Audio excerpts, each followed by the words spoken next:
लकड़ी का मोल एक प्रेरणादायक और एक बुजुर्ग बढ़ई अपने बेटे को जीवन का सबक सिखाना चाहता था। उसने अपने बेटे से कहा, बेटा ये लकड़ी का एक टुकड़ा ले जाओ और बाजार में इसका मोल पता करके आओ, लेकिन बेचना मत।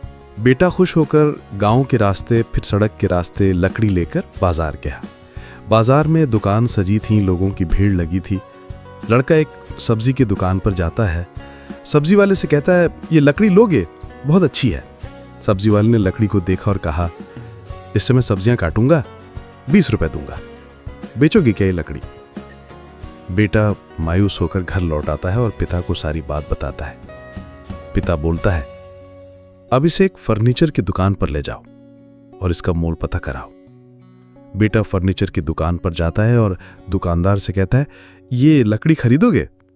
दुकानदार ने लकड़ी को गौर से देखा और बोला, अच्छी लकड़ी है, इससे मैं कुर्सी बना सकता हूं।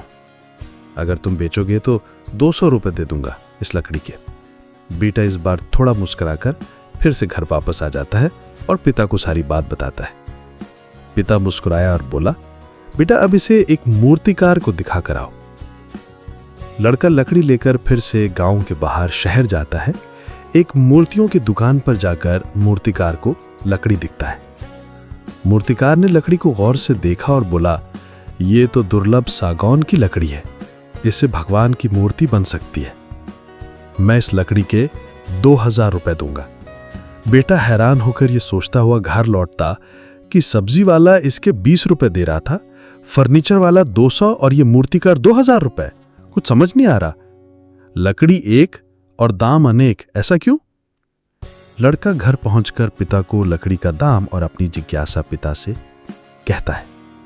फिर पिता ने बेटे को समझाया, बेटा जीवन में हर इंसान की कीमत तय करने वाले कई होंगे, लेकिन तुम्हारी असली कीमत तब पता चलेगी जब तुम सही जगह पर, सही समय पर, सही उद्देश्य के लिए इस्तेमाल किए जाओगे। खुद को कभी कम मत आंको, चाहे परिस्थिति कैसी भी हो।